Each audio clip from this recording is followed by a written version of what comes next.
کی نظر ہے سوئے محمد صلی اللہ علیہ وسلم، حق کی نظر ہے سوئے محمد صلی اللہ علیہ وسلم، رنگ ہے ان کا باغ جہاں میں، ان کی مہک ہے خلد و جینا میں، رنگ ہے ان کا باغ جہاں میں، رنگ ہے ان کا باغ جہاں میں، ان کی مہک ہے خلد و جینا میں، سب میں بسی خوش بوئے محمد، سب میں بسی خوش بوئے محمد صلی اللہ علیہ وسلم، صلی اللہ علیہ وسلم، مشک و گلاب و عود و عنبر خاک میں ڈالو سب کے اوپر، مشک و گلاب و عود و عنبر خاک میں ڈالو سب کے اوپر، پاؤں اگر خوش بوئے محمد، پاؤں اگر خوش بوئے محمد صلی اللہ علیہ وسلم، صلی اللہ علیہ وسلم، ہونا کبھی تا حشر نمایا، ہونا کبھی تا حشر نمایا، ایسا ہلال ایسا ہلال ایسا ہلال عید ہو قربان،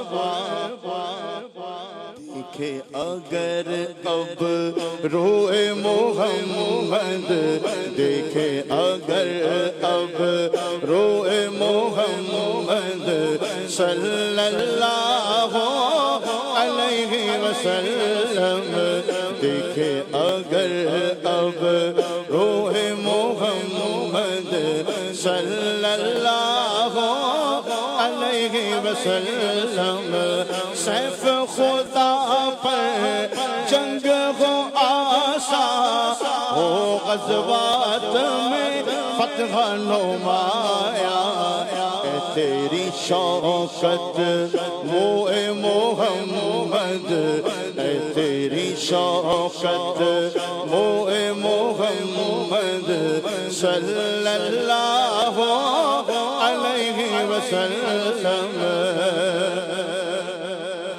نہ ہو جمیل قادر مزدر، نہ ہونا جمیل قادر مزدر، ہونا جمیل قادر مزدر، ہاتھ اٹھا کر حق سے دعا کر، مجھ کو دکھا دے کوئے محمد، مجھ کو دکھا دے کوئے محمد صلی اللہ علیہ وسلم، مجھ کو دکھا دے کوئے محمد صلی اللہ علیہ وسلم، جا کے سبا تو کوئے محمد صلی اللہ علیہ وسلم۔ واہ واہ، سبحان اللہ سبحان اللہ۔ اللہ تعالیٰ عدنان بھائی آپ کو برکتیں عطا فرمائے، ماشاءاللہ صبح صبح آپ نے کیا پیارا کلام اس کا انتخاب کیا اور مزے کو مزہ آ گیا الحمدللہ۔ اللہ آپ کو مکہ مدینے کی بعد اب حاضریاں عطا فرمائے، بار بار جانا نصیب فرمائے ماشاءاللہ۔ مدنی چینل کے ناظرین، یہی میرے آقا صلی اللہ علیہ وآلہ وسلم کا ذکر ہے کہ روحوں کو تازگی عطا کر دیتا ہے، سبحان اللہ۔ حضور کا ذکر ہی ایسا ہے، جب ذکر میں اتنی لذت ہے تو پھر دیدار کا عالم کیا ہوگا۔ ان مبارک آنکھوں پر قربان جائیں جن آنکھوں نے پیارے آقا صلی اللہ علیہ وسلم کو دیکھا ہے اور ایمان کے ساتھ دیکھا ہے اور ایمان کے ساتھ اس دنیا سے گئے ہیں، یعنی صحابہ کرام، پھر وہ ہستیاں جنہوں نے ولایت کے درجات طے کیے ہیں، سبحان اللہ، پھر جنہوں نے خواب میں یا حضور کے ظاہری وصال فرمانے کے بعد میرے آقا صلی اللہ علیہ وسلم کا جاگتی آنکھوں سے دیدار کیا ہے، وہ ساری مبارک ہستیاں ہیں۔ اللہ پاک سب کے فیضان سے ہم سب کو مستفیض فرمائے۔ مدنی چینل کے ناظرین، اگر میں اور آپ کسی شخصیت کو دیکھتے ہیں، کوئی بہت بلند مقام پر ہے، کسی اچھی پوسٹ پر ہے، کسی جگہ پر ہے، آج اس کا اگر کوئی نام ہے تو کہیں نہ کہیں آپ اگر اس کی ہسٹری پڑھتے ہیں تو علم اور علم کے ساتھ اس نے جو وفا کی ہے اپنے استادوں کے ساتھ، اپنے ادارے کے ساتھ، اس کا ثمرہ اسے اللہ پاک نے اس انداز میں عطا کیا ہے کہ اللہ پاک نے پھر اسے ایک وقت میں مقام اور مرتبے تک پہنچایا ہے، اور پھر دنیا یوں کہیں کہ اس کی طرف رجوع کرتی ہے اور دنیا پھر اس سے فیض لوٹتی ہے، برکتیں لیتی ہے، یا اس کی طرف جو حاجتیں ہوتی ہیں لوگ لے کر جاتے ہیں۔ اللہ تعالیٰ یقیناً کسی کی محنت کو رائے گا نہیں فرماتا، اور جب بندہ ادب کرتا ہے تو ادب کی وجہ سے اللہ تعالیٰ بندوں کو بلندیاں اور عروج عطا فرماتا ہے۔ میں چاہوں گا عبد الواجد بھائی، دین اسلام استاد کی اہمیت کے بارے میں ہماری کیا رہنمائی فرماتا ہے، اس حوالے سے کچھ ارشاد فرمائیے۔ الحمدللہ رب العالمین والصلاة والسلام علی سید المرسلین۔ شاہ صاحب، اللہ تعالیٰ آپ کو برکتیں عطا فرمائے۔ آمین۔ اللہ کریم نے اس مخلوق کی بھلائی کا جب ارادہ فرمایا جی، تو ان کے لیے جن لوگوں کو اس دنیا میں بھیجا ان کی بنیادی حیثیت استاد کی ہے۔ وہ نبی ہیں اور وہ بھلائی کی تعلیم دیتے ہیں، واہ، وہ توحید کی تعلیم دیتے ہیں، وہ یوم آخرت پر یقین رکھنے کی تعلیم دیتے ہیں۔ تو گویا کہ استاد ایک ایسا وصف ہے کہ جس کا اللہ تعالیٰ نے خود اپنے پیارے نبیوں کے لیے انتخاب فرمایا۔ بالفاظ دیگر اگر آپ مجھ سے پوچھیں تو میں یہ بھی کہہ سکتا ہوں جی، کہ اللہ تعالیٰ نے اس مخلوق کی بھلائی کا جب ارادہ فرمایا تو ان کی طرف جن لوگوں کو بھیجا ان کو ڈاکٹر بنا کر نہیں بھیجا، ان کو انجینئر بنا کر نہیں بھیجا، بلکہ ان کو نیکی اور بھلائی کی تعلیم دینے والا بنا کر بھیجا۔ کیا بات ہے، واہ، اور اسی لیے آقا دو عالم صلی اللہ تعالیٰ علیہ وسلم نے ارشاد فرمایا کہ انما بعثت معلما، کیا بات ہے، کہ میں معلم بنا کر بھیجا گیا ہوں۔ شاہ صاحب، اللہ رب العزت اپنے بندوں پر جب کرم فرماتا ہے تو ان کو اپنی ذات کی معرفت یا پہچان عطا فرماتا ہے، سبحان اللہ۔ اور اللہ رب العزت کی ذات کی معرفت اور پہچان کیسے ہوتی ہے؟ اس تعلیم کے ذریعے جو انبیاء علیہم السلام لے کر آتے ہیں، واہ، اور اس تعلیم کو کوئی انسان کیسے پاتا ہے؟ استاد کے ذریعے پاتا ہے۔ کیا بات ہے، آپ یہ دیکھیں کہ سرکار دو عالم صلی اللہ تعالیٰ علیہ وآلہ وسلم کی ذات مقدس کے بعد جتنی بڑی ہستیاں ہیں، ان تمام بڑی ہستیوں کے جو ممتاز اوصاف ہیں ان میں سے ایک تعلیم دینا ہے۔ جی، صحابہ کرام علیہم الرضوان نے تعلیم دی ہے تابعین کو، تابعین نے تعلیم دی ہے تبع تابعین کو، اور تبع تابعین نے اپنے بعد آنے والوں کو تعلیم دی ہے۔ اسی طرح سے مجتہدین اعظام جو بہت بڑے بڑے علماء ہوتے ہیں، جیسے امام اعظم ابو حنیفہ، امام شافعی، تو یہ حضرات بھی تعلیم دینے والے تھے، معلم تھے۔ جی، مولا کائنات حضرت علی المرتضیٰ رضی اللہ تعالیٰ عنہ فرماتے ہیں کہ جو شخص مجھے بھلائی کا ایک کلمہ بھی سکھاتا ہے تو میں اس کا غلام ہوں، وہ جیسے چاہے میرے ساتھ برتاؤ کرے۔ اللہ اکبر، ایک حدیث مبارکہ میں آتا ہے کہ جو لوگوں کو بھلائی کی تعلیم دیتے ہیں اللہ ان پر رحمت بھیجتا ہے، واہ، اور اس کے فرشتے اور اس اور زمین میں بسنے والی مخلوق اور سمندر کی مچھلیاں اس کے لیے دعا کرتی ہیں۔ اب اگر کوئی مجھ سے یہ پوچھے کہ ہمیں بتائیں کہ ایک امتی جو ہے وہ اللہ تعالیٰ کو کیسے راضی کر سکتا ہے، وہ کیسے ایک بڑے مقام اور مرتبے پر فائز ہو سکتا ہے، تو بڑے آسان الفاظ میں یہ کہوں گا کہ امتی کو چاہیے کہ وہ اپنے نبی صلی اللہ علیہ وسلم کی تعلیمات کو سیکھے اور پھر ان کو آگے سکھائے۔ سرکار دو عالم صلی اللہ تعالیٰ علیہ وآلہ وسلم نے خود ارشاد فرمایا کہ تم میں سے سب سے بہتر وہ ہے جو قرآن سیکھے اور دوسروں کو سکھائے۔ تو اب یہ جو قرآن دوسروں کو سکھانے والا ہے یہ حقیقت میں معلم ہے، اور حضور فرما رہے ہیں کہ یہ ان لوگوں میں سے ہے کہ جو امت میں سب سے بہتر لوگوں میں سے ہوتے ہیں۔ کیوں؟ کیونکہ معلم سب سے پہلے قرآن سیکھتا ہے، پھر اس کے بعد قرآن سکھاتا ہے۔ اور انسان کو انسان بنانے میں جی جو سب سے بڑا کردار ہوتا ہے وہ استاد کا ہوتا ہے۔ یعنی ایک انسان کو نہیں پتا ہوتا کہ اچھائی کیا ہے اور برائی کیا ہے، استاد اس کو بتاتا ہے کہ اچھائی کیا ہے اور برائی کیا ہے۔ اچھا، یہ استاد جو ہے وہ مختلف صورتوں میں ہمارے معاشرے میں موجود ہوتے ہیں۔ جی ایک استاد وہ ہوتا ہے کہ جو کلاس روم کے اندر ہے، آپ اس کے سامنے بحیثیت طالب علم بیٹھتے ہیں اور وہ آپ کو بحیثیت استاد لیکچر دیتا ہے، جی سبق دیتا ہے، کوئی کتاب پڑھاتا ہے۔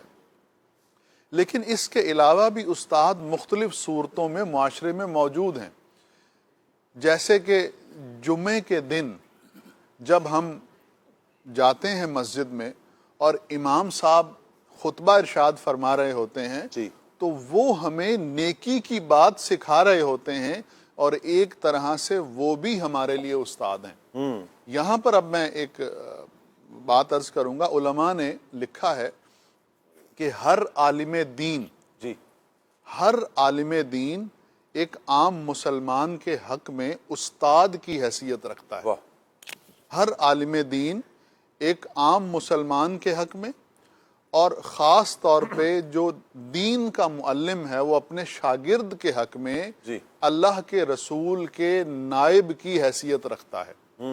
یعنی ہم نے اللہ کے رسول کی صحبت نہیں پائی، ہم اللہ کے رسول صلی اللہ علیہ وسلم کو ڈائریکٹ نہیں دیکھ سکے، لیکن اللہ کے رسول صلی اللہ علیہ وسلم جو تعلیمات لے کر آئے، جو توحید کا پیغام لے کر آئے، جو اچھی اچھی باتیں لے کر آئے، وہ باتیں ہم تک ایک استاد کے ذریعے سے پہنچتی ہیں، اور وہ استاد اس حیثیت سے اللہ کے رسول صلی اللہ تعالی علیہ وسلم کا نائب ہے۔ اور یہی وجہ ہے کہ پھر ایک اور مقام پر کہا گیا کہ عالم دین کے چہرے کی زیارت عبادت کا درجہ رکھتی ہے۔ تو عالم دین کو یہ فضل، یہ فضیلت کیوں ملی؟ کیونکہ وہ رسول اکرم صلی اللہ علیہ وسلم کا نائب ہے۔ تو استاد کی یہ اہمیت ہے شاہ صاحب کہ استاد ہی ایک انسان کو صحیح معنی میں انسان بناتا ہے جی اور انسانیت کی معراج پر پہنچاتا ہے۔ کیا بات ہے، کیا بات ہے، اللہ تعالیٰ برکتیں عطا فرمائے۔ یقیناً استاد ہی ہے کہ جو انسان کو انسانیت کی معراج تک پہنچاتا ہے۔ لیکن عدنان بھائی، ہمارے معاشرے میں ایک تلخ سا سوال ہے، اگر آپ اجازت دیں تو میں کر لوں آپ سے۔ جی ایک تلخ سا ہے۔ دیکھیں ماشاءاللہ، جیسے عبد الواجد بھائی نے بڑے اچھے انداز میں پوری ایک یوں کہیں کہ ہمارے اس ٹاپک کا خلاصہ بیان کر دیا ہے، لیکن ایک ذہن میں اسٹوڈنٹس لائف جب گزار رہے ہوتے ہیں تو ایک ذہن میں سوال آتا ہے، بھئی آپ کو کہا جا رہا ہے آپ شاگرد ہیں، ادب کریں، احترام، ادب، احترام، بار بار اس کا درس دیا جاتا ہے۔ بھئی استاد تنخواہ لیتا ہے نا، ادب کا کا بھئی ٹھیک ہے پڑھائے، میں ادب کروں نہ کروں، میں کلاس میں آؤں نہ آؤں، جو مرضی ہے کروں، بھئی استاد نے تنخواہ دی، میں نے فیس دی ہے، استاد نے تنخواہ لی ہے، میرا کام فیس دینا تھا، اس کا تنخواہ لینا تھا، بات ختم۔ تو ادب کیوں ضروری ہے پھر؟ بسم اللہ الرحمن الرحیم۔ شاہ صاحب، بنیادی طور پر دیکھنا یہ ہے کہ کیا استاد جو تنخواہ لے رہا ہے یا جو معاوضہ لے رہا ہے، اس کا ادب، احترام، تعظیم، توقیر کیا اس بنا پر ضائع ہو جائے گا، یا اس کا حق وہ استاد کھو بیٹھے گا کہ جو تنخواہ نہیں لے گا اس کا تو ادب احترام کیا جائے گا، اور جو تنخواہ لے گا اس کا ادب احترام جو ہے وہ ختم ہو جائے گا، ایسی بات نہیں ہے۔ اگر اس بات کو یوں عام رکھا جائے، یعنی ادب کے ساتھ جوڑا جائے کہ ادب اس کا ہوگا کہ جو اس طرح کے معاملات جو ہے وہ کرنے والا ہوگا یا نہ کرنے والا ہوگا، تو پھر معاشرے میں بہت سارے افراد ایسے ہوں گے کہ جن کے ادب احترام کا، جیسے استاد کے ادب احترام کا شریعت نے، اسلام نے، نبی پاک صلی اللہ تعالیٰ علیہ وآلہ وسلم نے حکم دیا ہے، تو ایسے ہی پھر بہت سارے افراد ایسے ہیں کہ اپنی عقل کی بنا پر ہم ان کے ادب احترام سے بھی اپنے آپ کو محروم کر لیں گے۔ پھر دوسری بات جو عقل اور سمجھ کے قریب ہے، جب بندہ دیکھتا ہے استاد کا جو تنخواہ لینا ہے وہ اس کا ایک اپنا ذاتی فعل ہے، اس کی ضرورت ہے، اس کا ذریعہ معاش ہے، جی، اور وہ اسے یوں کہہ لیں سمجھانے کے لیے وہ اپنے وقت کے پیسے لے رہا ہے، لیکن جو علم وہ آپ کو دے رہا ہے، جو تربیت وہ آپ کی کر رہا ہے، جو آپ کے کردار کو وہ سنوار رہا ہے، وہ ان 4-5 گھنٹوں میں ختم نہیں ہو جاتا۔ جو استاد نے آپ کو دیا ہے وہ ہے جو ساری زندگی آپ کے کام آنے والا ہے۔ اور آپ نے پیسے کتنے دیے ہیں؟ اگر پیسوں پر بات کی جائے تو وہ آپ نے دیے ہیں اس کو 5 گھنٹے کے، 4 گھنٹے کے، لیکن ایسا نہیں ہے کہ یہ 4-5 گھنٹے کے بعد جو سیکھا ہے وہ محو ہو جائے گا، ختم ہو جائے گا، کہ وہ وقت ختم لہٰذا اس کا جو اثر تھا وہ بھی ختم، ایسا نہیں ہے۔ بلکہ استاد جس انداز میں تربیت کر رہا ہوتا ہے، اگر اسی تناظر میں وہ حضرت سیدنا امام اعظم ابو حنیفہ رحمۃ اللہ تعالی علیہ اور امام ابو یوسف رحمۃ اللہ تعالی کا واقعہ دیکھا جائے، استاد نے، حضرت امام اعظم نے امام ابو یوسف کو پڑھایا، سمجھایا اور آپ کی تربیت کی، اور پھر وہ آپ کے کیسے کام آیا؟ وہ وقت آیا، استاد نے وہ جو تربیت کی تھی، فرمایا تم بادشاہ وقت کے ساتھ، خلیفہ وقت کے ساتھ بیٹھ کر اس طرح کا کھانا جو ہے وہ اللہ کریم تمہیں عطا فرمائے گا۔ وہ جو اثر تھا تربیت کا وہ ساری زندگی کام آیا ان کے۔ تو ایسا نہیں ہے کہ بندہ ادب اور احترام کو کھو دے، بلکہ علم جو ہے اس کے حصول کا جو ذریعہ کہا گیا ہے، جس کو علماء نے، ائمہ دین نے اور بڑے بڑے مقام اور مرتبے پانے والے جو بزرگان دین ہیں انہوں نے بتایا ہے، علم ویسے بھی ادب اور احترام سے ہی آتا ہے، اور ہر اس چیز کا ادب احترام کرنا شاگرد پر، طالب علم پر ضروری ہوتا ہے جو آلات علم ہوتے ہیں، یعنی وہ چیزیں جن کے ذریعے بندہ سیکھتا ہے۔ جب کتاب جو علم کے حصول کا ذریعہ ہے، جب اس کا ادب ہے، احترام ہے، قلم کا احترام ہے، ادب ہے، دوات ہے، سیاہی ہے، اس کا احترام ہے، روشنائی ہے جس سے آپ لکھ رہے ہیں، جب ان چیزوں کا احترام ہے، مکتب جہاں آپ بیٹھ کر پڑھ رہے ہیں ان کا احترام ہے، وہ چیزیں، وہ ڈیسک، وہ بھی قابل احترام ہے، اس کی بھی بے ادبی جو ہے وہ شریعت کو گوارا نہیں ہے، تو وہ انسان جو آپ کے کردار کو سنوار رہا ہے وہ صرف آپ کو الفاظ رٹوا نہیں رہا ہوتا، بلکہ آپ کے کردار کو ستھرا کر رہا ہوتا ہے، آپ کو معاشرے کا اچھا فرد بنا رہا ہوتا ہے۔ یہ جو آپ ساری گفتگو کر رہے ہیں یہ کیا مدرسے کی بات کر رہے ہیں یا کہیں بھی اسکول کالج بھی؟ مطلقاً بات ہے علم کی، علم سے تعلق رکھنے، جب بھی علم کی بات ہوگی، سیکھنے کی بات ہوگی، ظاہر سی بات ہے جو دنیاوی علوم ہے اگر بندہ اس کو بھی نیت حسن کے ساتھ، اچھی نیت کے ساتھ حاصل کرتا ہے تو وہ بھی ثواب کا ذریعہ ہے، اور اگر دینی تعلیم بھی بری نیت کے ساتھ حاصل کر رہا ہے تو یہ ثواب کا ذریعہ نہیں ہے، بلکہ یہ یوں کہہ لیں کہ وہ جو ثواب کے لیے کام کرنے کا تھا یہ بندہ اپنے اجر کو ضائع کر رہا ہے۔ تو نیت اچھی ہے، علم دین کو، علم کو حاصل کرنے کی ہے، پھر اس کے ذریعے اسلام کی خدمت کرنے کی ہے، نبی پاک صلی اللہ تعالیٰ علیہ وسلم کی تعلیمات کو عام کرنے کی نیت ہے، تو یہ نیت اچھی ہے، اور یقیناً اس کی وجہ سے وہ جو علم آپ حاصل کر رہے ہیں اس پر اجر اور ثواب ملے گا بندے کو۔ تو علم جو ہے نا، انما العلم بالتعلم، ایک تو جیسے سیکھنے کے ساتھ آتا ہے، ویسے ہی بزرگان دین فرماتے ہیں، جیسے حضرت حسن بصری رحمۃ اللہ تعالی کے بارے میں ہے، آپ نے ارشاد فرمایا جس بندے میں ادب نہ ہو اس کے اندر کوئی خیر اور بھلائی والی نام کی شے نہیں ہے۔ تو جس بندے کے اندر ادب نہ ہو، اور ادب کس چیز کا؟ ظاہر سی بات ہے ہر وہ چیز کہ جو قابل احترام ہے، قابل ادب ہے، جس کے ادب کا اللہ رسول نے حکم ارشاد فرمایا ہے اسی کا ادب کیا جائے گا، اور وہ چیزیں ہیں جو ہم، اور پھر دوسری اگر دوسرے اعتبار سے دیکھا جائے، ہر وہ شخص جو ہمارا محسن ہوتا ہے، جو ہم پر احسان کرے، ہمیں کوئی چیز بتائے، سکھائے، تو ہم اس کے احسان مند رہتے ہیں۔ اب یہ ایک الگ بات ہے کہ اس نے وہ ہمیں علم سکھایا یا بات سکھائی، وہ کس انداز میں سکھائی ہے، اس کی نیت یا اس کا مطمع نظر کیا تھا، یہ ایک جدا معاملہ ہے، لیکن ہم اس کے مشکور رہتے ہیں، شکر گزار رہتے ہیں، اس کے احسان کے نیچے دبے رہتے ہیں کہ اس بندے نے مجھ پر احسان کیا ہے۔ تو استاد پوری ملت پر، پوری قوم پر اور پورے ایک معاشرے پر احسان کرنے والا ہوتا ہے، اور یہ اس نے اس ایک چیز کو اپنا ذریعہ معاش بنایا ہے۔ لیکن اس کے ساتھ ساتھ اگر دیکھا جائے استاد سے انسان بہت کچھ سیکھتا ہے، صرف حروف سازی نہیں سیکھی جاتی، حروف کا بنانا، جملوں کا بنانا استاد یہ نہیں سکھا رہا ہوتا، آپ کے کردار کو بھی سنوار رہا ہوتا ہے، آپ کے اندر بہت ساری اچھائیاں، بہت ساری جو ہے وہ چیزیں اپنے استاد کی وجہ سے یا اس سے سیکھنے کی وجہ سے آ رہی ہوتی ہیں۔ اور بظاہر اگر دیکھا جائے تو استاد جو ہے وہ ایک وہ معاشرے کا فرد ہے جو خود یوں کہہ لیں کہ استاد اگرچہ خود بادشاہ نہیں ہوتا، لیکن استاد زمانے میں طالب علم کو بادشاہ بھی بنا رہا ہوتا ہے اور اسی طرح حکمران بھی بنا رہا ہوتا ہے، اور بہت بڑے بڑے عہدے اور منصب پر یہی استاد جو وہاں ایک جگہ ہے، جیسے یوں دیکھا جائے، یوں نہ کہہ لیں عدنان بھائی استاد بادشاہ نہیں ہوتا لیکن بادشاہوں کا استاد ہوتا ہے، بادشاہوں کا استاد، بالکل ایسے ہی بادشاہوں کے استاد ہوتے ہیں، تو ایسے ہی ہے۔ وہ ہمارے استاد صاحب فرمایا کرتے تھے کہ آپ جو ہیں نا ہم ان کے استاد ہیں، آپ اچھے ہیں تو ہم اچھوں کے استاد ہیں، آپ محنتی ہیں تو ہم محنتیوں کے استاد ہیں، استاد وہی ہوگا جو آپ ہیں، آپ کے جو استاد ہیں تو وہ آپ کے استاد ہیں، اللہ کرے کہ ہم اچھے ہوں۔ عدنان بھائی فرما رہے ہیں ہمیں جیسے حضرت سیدنا علی المرتضیٰ کرم اللہ تعالی وجہ الکریم کا ایک مشہور قول ہے، آپ فرماتے ہیں کہ یہ وہ احترام، ادب،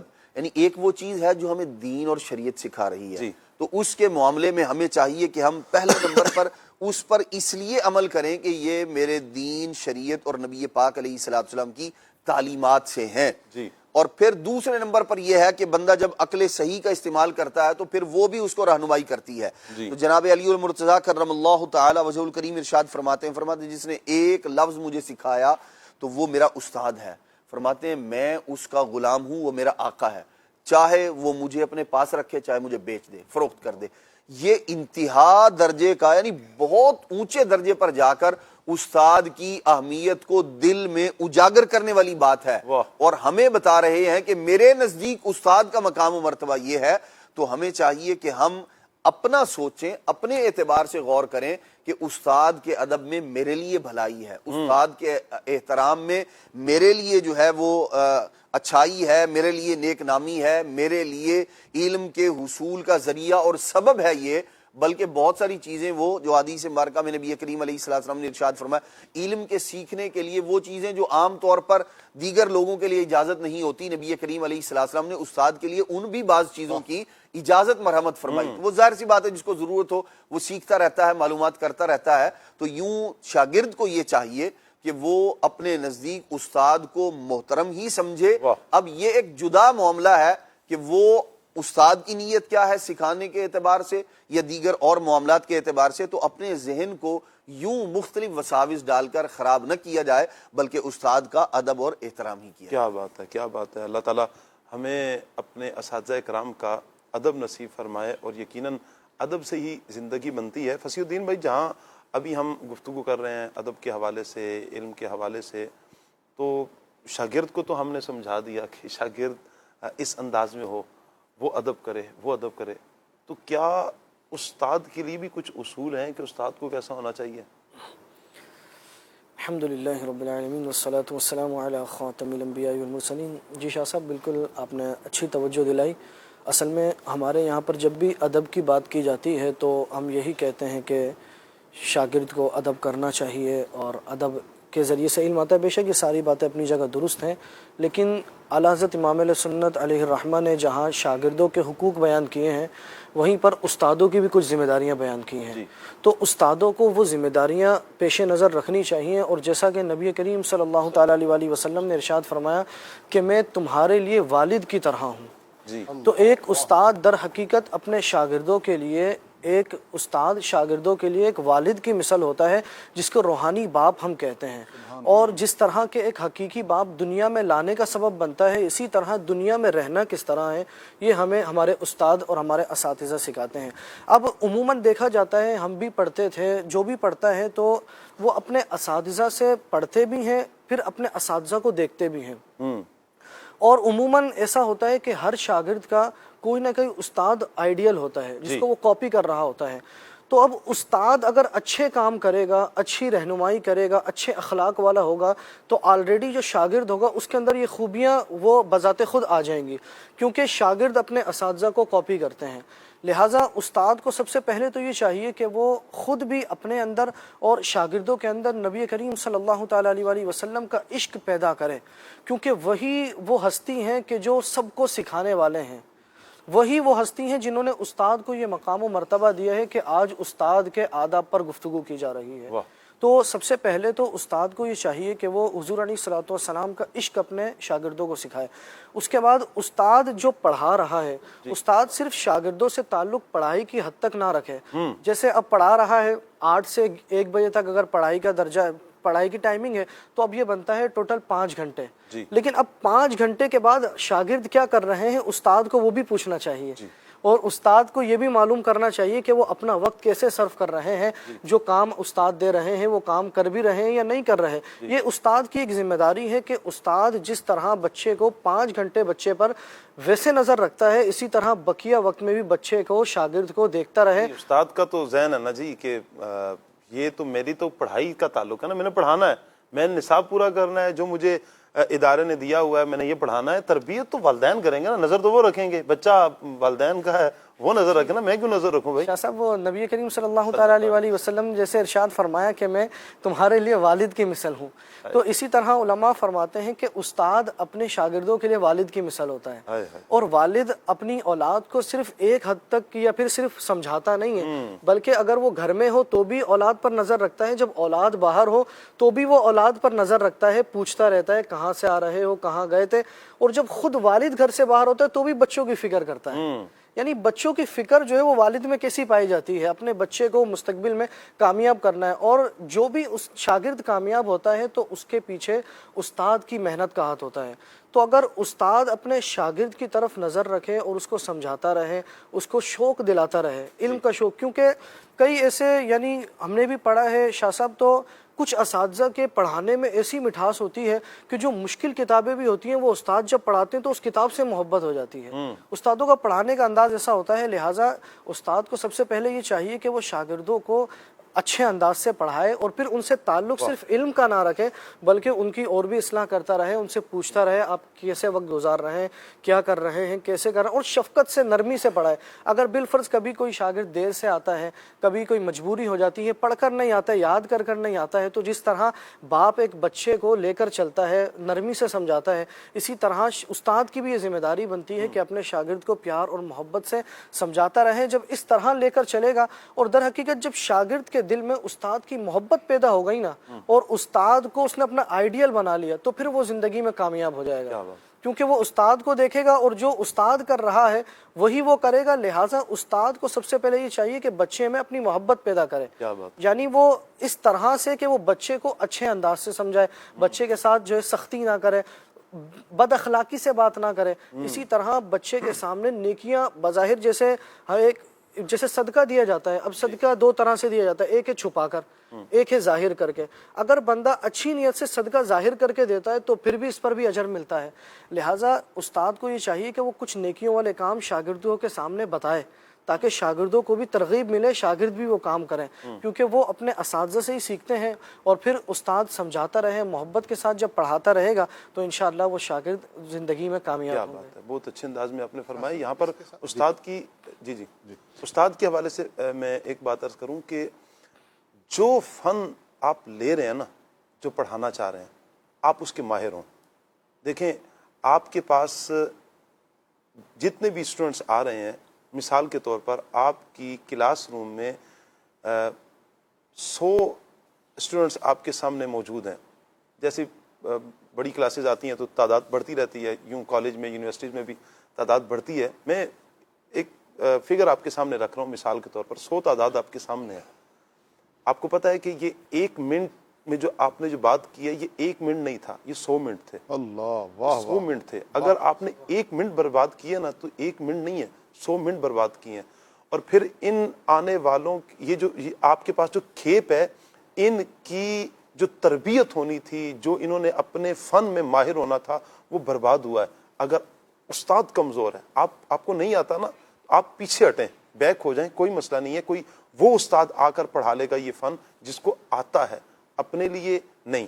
ہم دوسروں کا احساس کریں کہ ایسا نہ ہو یہ بچہ جو ملک کا، ملت کا ایک بہترین فرد بننا تھا، کہیں میری انا کی وجہ سے، یا میں اپنے 4 پیسوں کو دیکھ رہا ہوں، یا اپنی نوکری کو دیکھ رہا ہوں، اپنی سیٹ کو دیکھ رہا ہوں، اس کی وجہ سے ان بچوں کا مستقبل داؤ پر نہ لگ جائے.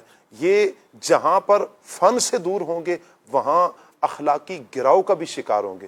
جی ہاں، جب فن نہیں آئے گا تو وہ کیا گفتگو ہوگی کلاس میں. اور پھر یہ چیز ہوتی ہے کہ استاد کی بے ادبی پر بچہ وہ دوڑ پڑتا ہے. وہ کیوں کرتا ہے بے ادبی؟ آپ دیکھیں 2 استاد ہیں، میں مثال دے رہا ہوں آپ کے سامنے. ایک وہ استاد ہے جو اپنے فن میں ماہر ہے، عبد الواجد بھائی، مضمون میں جی اپنے مضمون میں جو سبجیکٹ پڑھا رہا ہے اپنے مضمون میں وہ ماہر ہے. اچھا، اب اس میں یہ جب بچوں کو پڑھاتا ہے تو اسٹوڈنٹس بڑی توجہ کے ساتھ، طالب علم اسٹوڈنٹس وہ سن رہے ہوتے ہیں. اور ایک استاد کے جو اپنے مضمون میں ماہر نہیں ہے، اب وہ استاد کی بات بھی توجہ سے نہیں سنتے ہیں. اب ان دونوں اساتذہ کی رسپیکٹ میں بھی بڑا فرق ہوگا. ایک استاد کی رسپیکٹ کمال درجے کی ہوگی اور دوسری جگہ پر آ کر کہیں بے ادبی، غیبتیں، اور نہ جانے پھر کیسے کیسے اسٹوڈنٹس نام رکھ دیتے ہیں. اللہ کی پناہ، طالب علم کو ایسا نہیں کرنا چاہیے، اسٹوڈنٹس کو ایسا نہیں کرنا چاہیے. لیکن استاد بھی اپنا کردار تو دیکھیں نا. ہمارا کردار اس حوالے سے کیا ہونا چاہیے؟ مزید اگر آپ اس میں کچھ ارشاد فرمانا چاہیں. جی بالکل. ایک تو یہ بات بالکل درست ہے جی کہ جو استاد جو مضمون پڑھا رہا ہے، جی جس کو درس نظامی میں ہم بعض اوقات فن بھی کہتے ہیں، جی جیسے علم بلاغت ایک فن ہے، بلاغت. تو جو استاد جو مضمون پڑھا رہا ہے، جب اس کو اس مضمون میں کمال حاصل ہوگا تو تبھی وہ اس مضمون کو پڑھا سکتا ہے. جی اور انسانی فطرت ہے کہ کمال کو سلام ہے. واہ. جب ایک استاد اپنے اس علم کا، اپنے اس فن کا، اپنے اس مضمون کا ماہر ہے تو وہ مہارت لا محالہ طلبہ کے دل میں اس کی عظمت پیدا کرے گی، اور طلبہ دل و جان سے اس کی خدمت کرنے کی کوشش کریں گے اور اس کا ادب کریں گے. جی. اور اگر استاد اپنے اس بنیادی مضمون میں ہی کمزور ہے تو اس کو وہ کمال حاصل نہیں کہ جس کمال کی بنا پہ طلبہ اس کی عظمت کو تسلیم کریں. جی. تو استاد کو یہ چاہیے کہ جو مضمون پڑھائے اس کی صحیح طرح سے تیاری کرے اور وہ صحیح طرح سے اس کتاب پر، اس مضمون پر حاوی ہو. جی. اور طلبہ کو بہرحال اس کا ادب کرنا ہے. اور آپ یہ دیکھیں کہ استاد کے بارے میں شاہ صاحب جی 2 باتیں ہیں، یا تو آپ ادب کریں گے یا آپ ادب نہیں کریں گے. اس کے بیچ کی کوئی بات نہیں ہے. نہیں ہے. یعنی آپ نے اگر ادب کیا تو بہت اچھا، اور اگر آپ استاد کا ادب نہیں کرتے تو وہ بے ادبی ہے. یعنی ایسا نہیں ہے کہ آپ کے پاس کوئی آپشن ہو کہ آپ استاد کا ادب نہ کریں. استاد کا ادب کرنا ہی کرنا ہے. اگر آپ نے استاد کا ادب نہیں کیا تو پھر بے ادبی ہو جائے گی. اللہ اکبر. تو استاد کا ادب ہی کرنا ہے، اس کا کوئی آپشن نہیں ہے. اور اعلیٰ حضرت علیہ رحمہ فرماتے ہیں کہ استاد کو تکلیف نہ دے. اچھا. بعض لوگ بے ادبی کرتے ہیں تو وہ صرف بے ادبی نہیں ہوتی، استاد بحیثیت انسان دل رکھتا ہے، احساسات رکھتا ہے، اس کی فیلنگز ہیں. تو جب جیسا اس کا ادب کرنا چاہیے ایک طالب علم، ویسا اگر اس کا ادب نہیں کرتا تو اس کو تکلیف پہنچاتا ہے. اور اعلیٰ حضرت نے فرمایا کہ استاد کو تکلیف نہیں پہنچانی چاہیے، کیونکہ جس نے استاذ کو تکلیف پہنچائی، ایذا پہنچائی، وہ علم کی برکتوں سے محروم رہتا ہے. اللہ اکبر. اچھا، علم کی برکتوں سے کیا مراد ہے؟ علم کی ایک برکت یہ ہے کہ آپ نے جو علم سیکھا ہے اس پر آپ کو عمل کی توفیق مل جائے. اللہ. یہ علم کی برکت ہے. علم کی ایک برکت یہ ہے کہ جو آپ نے علم سیکھا ہے اللہ تعالیٰ ایسے اسباب پیدا فرما دے کہ وہ علم آپ آگے دوسرے لوگوں کو پہنچا سکیں. یعنی آپ خود استاد بن جائیں. جی. تو یہ بھی ہے، اگر کوئی شخص اپنے استاد کی عزت نہیں کر سکتا تو وہ استاد بننے کی جو توفیق ہے اس سے محروم ہو سکتا ہے۔ اللہ اکبر۔ اسی طرح سے علم کی ایک یہ بھی برکت ہے کہ جو آپ سے علم سیکھے اس علم میں وہ پختہ ہو جائے۔ یعنی بعض اساتذہ ایسے ہوتے ہیں کہ ان کے شاگرد بے مثل ہوتے ہیں، بے مثال ہوتے ہیں، اور اس علم میں، اس مضمون میں جو انہوں نے اس استاد سے پڑھا ہوتا ہے اس میں ان شاگردوں کی مثالیں دی جاتی ہیں کہ یار یہ بہت اچھے ماہر ہیں اس علم کے۔ کیوں؟ کیونکہ انہوں نے فلاں استاد سے پڑھا ہے۔ اب میں ایک استاد کی مثال دیتا ہوں۔ علماء اہل سنت میں حضرت علامہ مولانا عطا محمد بندیالوی گولڑوی صاحب کا بہت بڑا مقام و مرتبہ ہے۔ وہ بہت بڑے مدرس ہیں، استاذ المدرسین ہیں۔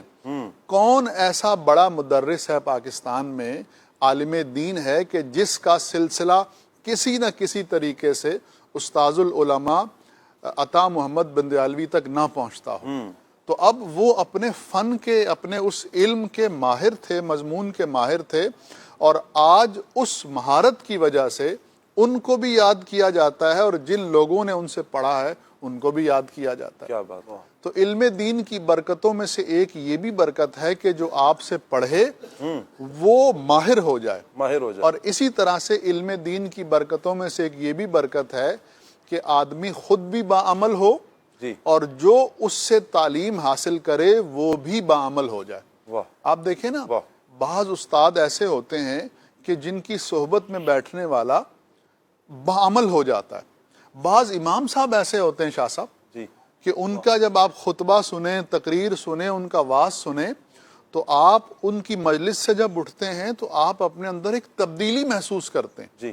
تو یہ اصل میں اس واعظ یا اس تقریر کرنے والے کے باعمل ہونے کی علامت ہے، اور اس کا یہ باعمل ہونا حسن ظن یہی ہے کہ اس وجہ سے ہے کہ اس نے جیسے علم حاصل کرنا تھا ویسے علم حاصل کیا اور اپنے استاد کا ادب کیا۔ کیا بات ہے۔ کسی کو ترغیب دلانے کے لیے پہلے خود سراپائے ترغیب بننا پڑتا ہے۔ آپ کسی کو کہہ رہے ہیں آپ نماز پڑھیں، اپنے آپ سے پوچھیں نا آپ نمازی ہیں؟ آپ کسی کو تو کہہ رہے ہیں کہ جھوٹ نہ بولیں، آپ اپنے آپ سے پوچھیں آپ سچ بولتے ہیں؟ آپ کسی کو تو کہہ رہے ہیں کہ غیبتیں نہ کریں، حسد نہ کریں، فلاں برائیوں میں مبتلا نہ ہوں، اپنے آپ سے بھی یہ سوال کرتے چلے جائیں۔ اچھا، جب اس کا فائدہ یہ ہوگا کہ جب آپ خود باعمل ہوں گے پھر اللہ پاک آپ کی زبان میں تاثیر پیدا فرمائے گا، پھر وہ باتیں آپ کی تاثیر کا تیر بن کر دوسروں کے دلوں میں پیوست ہوں گی۔ یہی ایک کردار ایک استاد کا بھی ہوتا ہے کہ استاد اگر خود باعمل ہو تو آگے جن کو ڈیلیور کر رہا ہے، جو بات جن تک پہنچا رہا ہے، وہ سٹوڈنٹس، وہ شاگرد بڑے اچھے انداز میں اس کی بات لے لیتے ہیں۔ بہر صورت دیکھیں کہ ہم نے اگر ہم طالب علم ہیں تو ہمارا حق بنتا ہے کہ ہم اپنے استاد کا ادب اور بس ادب ہی کریں، دوسری کوئی بات ہی نہیں ہے کہ ہم ادب سے جی چرا لیں۔ میں چاہوں گا یہ جو ترغیب ہے ادب کے حوالے سے عدنان بھائی مزید بڑھانے کے لیے ہمیں اگر اسلاف کے کچھ واقعات بیان کر دیے جائیں بزرگان دین کے، تاکہ ہمارے اندر ایک جذبہ پیدا ہو، اور ہمارا یہ پروگرام دیکھنے والے عاشقان رسول اگر اسٹوڈنٹس دیکھ رہے ہیں تو ان کے اندر یہ جذبہ پیدا ہو کہ انشاءاللہ ہم اپنے اسلاف کے نقشے قدم پر چلتے ہوئے انشاءاللہ اپنے استادوں کا ادب کریں گے۔ شاہ صاحب، یقیناً جو ہمارے اسلاف رحمہ اللہ الکرام ہیں، اللہ تبارک و تعالیٰ نے انہیں بڑا مقام و مرتبہ عطا فرمایا، اور وہ اس بات کا برملا سب کے سامنے اظہار فرمایا کرتے تھے کہ اللہ کریم نے ہمیں جو مقام و مرتبہ دیا ہے، ہم نے جو دنیا میں مقام حاصل کیا ہے، یہ اپنے استاد کے ادب اور احترام کی وجہ سے پایا ہے۔ جیسے حضرت سیدنا امام اعظم ابو حنیفہ نعمان بن ثابت رحمۃ اللہ تعالی علیہ جلیل القدر امام ہے، اور زمانے میں اللہ کریم نے جو آپ کو عظمت و رفعت عطا فرمائی ہے وہ کسی سے ڈھکی چھپی نہیں ہے۔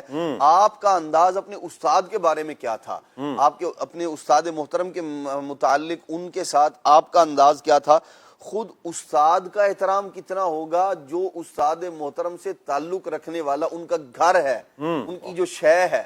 امام اعظم ابو حنیفہ رحمۃ اللہ تعالی علیہ اپنے استاد صاحب کے گھر کی طرف پاؤں نہیں پاؤں نہیں کیا کرتے تھے۔ جن امام کے نزدیک استاد سے تعلق رکھنے والے گھر کا اتنا احترام ہے، اتنا ادب ہے، وہ اپنے استاد کا کتنا احترام کرتے ہیں. واہ.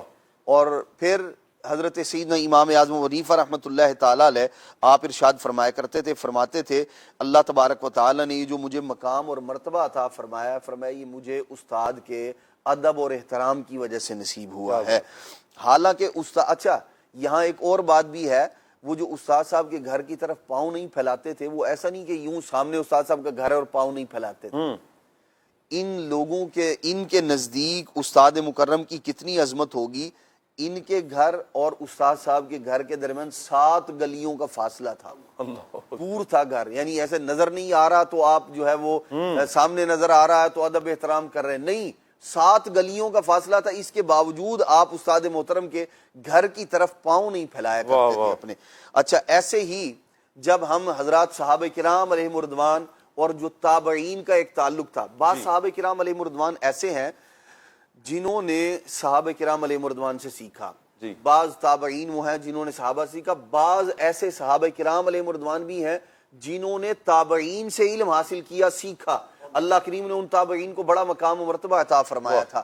2 بزرگوں کا ذکر جو ہے وہ روایات میں ملتا ہے، یوں ویسے تو اور بہت ساروں کا ہے، لیکن یہاں جو میں واقعہ عرض کرنے لگا ہوں، حضرت سیدنا عبداللہ بن عباس رضی اللہ تعالیٰ عنہ، ان کے استاد مکرم ہیں حضرت سیدنا زید بن ثابت رضی اللہ تعالیٰ عنہ. تو یہ علم دین حاصل کرنے کے لیے حضرت زید بن ثابت رضی اللہ عنہ کے پاس جاتے تھے. حالانکہ خود ہاشمی ہے، حضرت سیدنا عبداللہ بن عباس رضی اللہ تعالیٰ عنہ نبی پاک صلی اللہ علیہ وسلم سے تعلق بھی ہے، رشتہ داری بھی ہے، چچا زاد بھی ہیں نبی پاک علیہ الصلوۃ والسلام کے. تو یہ سب کا سب مقام، مرتبہ، منصب، اس کے باوجود ان کا اپنے استاد مکرم کے بارے میں حضرت زید بن ثابت رضی اللہ تعالیٰ عنہ کے متعلق ان کا انداز کیسا تھا. امام اہل سنت امام احمد رضا خان رحمۃ اللہ تعالی ذکر فرماتے ہیں کہ حضرت عبداللہ بن عباس رضی اللہ عنہ فرماتے ہیں میں حضرت زید بن ثابت رضی اللہ عنہ کے درے دولت پر جاتا اور وہ باہر تشریف نہ رکھتے ہوتے تو براہ ادب استاد محترم کو آواز نہ دیتا، آواز دے کے گھر سے نہیں بلایا کرتا تھا، جا کے ٹھہر جاتے، رک جاتے، انتظار کرتے، ان کی چوکھٹ پر سر رکھ کے لیٹ جایا کرتا تھا. اللہ اکبر. پھر فرماتے ہیں ہوا خاک اور ریت اڑا کر مجھ پر ڈالتی تھی. اللہ اکبر. پھر جب اپنے طور پر استاد گرامی حضرت زید رضی اللہ تعالی عنہ کاشانہ اقدس سے باہر تشریف لاتے تو فرماتے ابن عم رسول اللہ صلی اللہ علیہ وسلم، اے رسول اللہ صلی اللہ علیہ وسلم کے چچا کے بیٹے. استاد بھی، یعنی ان کے جو مقام و مرتبہ ہے ان کا، حضرت عبداللہ بن عباس کا استاد صاحب بھی اس کا پاس اور لحاظ فرما رہے ہیں، لیکن باوجود اس کے حضرت سیدنا عبداللہ بن عباس رضی اللہ عنہ کا جو مبارک انداز ہے وہ بے مثل اور بے مثال ہے. اور ایک شاگرد کو اپنے استاد کا کیسا احترام کرنا چاہیے یہ ہمیں سکھا رہے ہیں کہ باوجود میں بڑے مقام و مرتبے والا ہوں لیکن میرا استاد ہے، میرے نزدیک ان کا ادب احترام لازم و ضروری ہے. فرماتے آپ نے مجھے، اچھا وہ فرمایا کرتے حضرت زید رضی اللہ، آپ نے مجھے اطلاع کیوں نہیں کی جی کہ آپ آ گئے ہیں؟ میں عرض کرتا کہ مجھے لائق نہ تھا کہ میں آپ کو اطلاع کرواتا.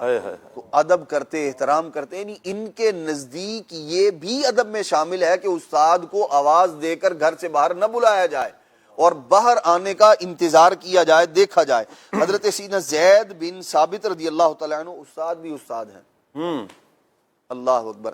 جب حضرت زید بن ثابت رضی اللہ تعالیٰ عنہ جب سواری پر سوار ہو کر تشریف لاتے نا تو حضرت عبداللہ بن عباس رضی اللہ تعالیٰ عنہ ان کے جو سواری ہوتی تھی نا اس کی لگام پکڑ لیا کرتے تھے، سواری کو روکتے اور احتراماً جو ہے وہ آپ کھڑے ہو جایا کرتے تھے.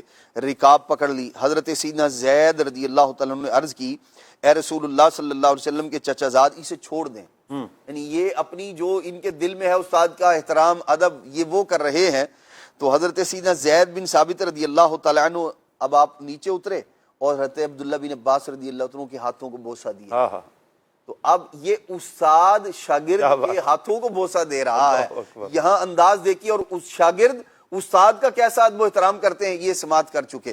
تو حضرت سیدنا زید بن ثابت رضی اللہ عنہ نے ہاتھوں کو بوسہ دیا اور کہا ہمیں اپنے نبی کی اہل بیت کے ساتھ اسی طرح پیش آنے کا حکم دیا گیا ہے. شاگرد نے یہ کہا تھا کہ جی میں جو لگام پکڑ کے رکاب پکڑ کے کھڑا ہوں ہمیں ایسا ہی کرنے کا حکم دیا گیا ہے۔ تو استاد صاحب نے بھی کہا کہ ہمیں بھی حضور صلی اللہ علیہ وسلم کے اعزاء و اقرباء کے ساتھ، حضور صلی اللہ علیہ وسلم کے اہل بیت کے ساتھ ہمیں بھی ایسا ادب و احترام کرنے کا حکم دیا گیا ہے۔ تو یہ ایک وہ کمال درجے پر پہنچے ہوئے بزرگان دین ہیں، اللہ کے نیک بندے ہیں۔ استاد بھی شاگرد کو یہاں، یعنی ایک استاد کا بھی اپنا جہاں مقام مرتبہ ہے وہاں اس کے منصب کے بھی کچھ تقاضے ہیں۔ یہاں عدنان بھائی یہ کہہ سکتے ہیں کہ استاد کو اپنا ظرف بڑا کرنا چاہیے۔ دیکھیں استاد کمال کا ظرف ہونا چاہیے۔ ابھی ایک ایس ایم ایس فیس بک کے ناظرین ہیں، ان کا ایک سوال بھی آیا ہے۔ وہ کہہ رہے ہیں کہ اکثر ادارے میں یوں بھی ہوتا ہے کہ اگر استاد ٹھیک نہیں پڑھا رہا تو بسا اوقات اس کی کمپلین کی جاتی ہے کہ یہ ٹھیک نہیں پڑھا رہے۔ انداز امید ہے کہ مثبت انداز ہوگا، اچھے انداز میں جہاں رسائی ہو اور اسٹوڈنٹس کا جہاں پر حق ہے وہ حق پانے کے لیے اگر کرتے ہیں۔ آگے یہ کہہ رہے ہیں کہ پھر وہ استاد دشمن بن جاتا ہے اس اسٹوڈنٹ کا کہ جس نے شکایت لگائی تھی۔ استاد زیادتی کر رہا ہے جی۔ دیکھیں جو شاگرد ہے وہ اپنا وقت دے رہا ہے، جی استاد سے سیکھنے کے لیے جا رہا ہے، یہ اس کا حق ہے۔ اور استاد کا حق یہ ہے کہ جو سیکھنے کے لیے آیا ہے اس کو علم سکھائے۔ جی جب وہ اس منصب کا اہل نہیں ہے، سکھا نہیں سکتا، تو اس نے اپنے اس منصب کو خود ہی کھو دیا۔ وہ جو استاد ہونے کا جو منصب تھا وہ اس کے لائق ہی نہیں ہے۔ یعنی وہ اپنی کسی سورس کے ذریعے، کسی اور اس طرح کی چیز کے ذریعے اگر وہ استاد بن گیا ہے، لیکن حقیقت میں استاد والا اس کے اندر کوئی کام ہی نہیں ہے جو تربیت کرنی تھی۔ مثال کے طور پر جو سبجیکٹ اس نے پڑھانا تھا اس کو آتا ہی کوئی نہیں، خود ہی نہیں آتا، تو وہ استاد کیسے رہا؟ یہاں بات ہو رہی جو استاد واقعی استاد ہے، بات ہو رہی ہے، اسی کا ادب ہے، اسی کا احترام ہے۔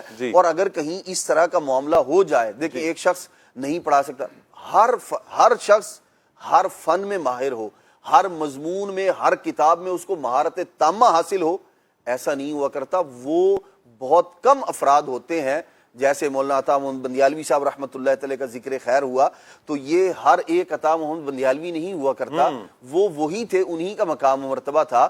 تو اگر بندے کا اس طرح کا کوئی معاملہ ہے تو وہ اس پر خود غور کرے کہ میرے پاس طلبہ آ رہے ہیں اور ان کا آنے کا مقصد علم حاصل کرنا ہے، اور میں انہیں کیا دے رہا ہوں۔ علم کے علاوہ ہر شے ان سے تبصرہ کیا جا رہا ہے، انہیں بتایا جا رہا ہے اور باتیں کی جا رہی، آج کیا ہوا، کل کیا ہوا، پرسوں کیا ہوا، دن ایسے ہی گزارے جا رہے ہیں۔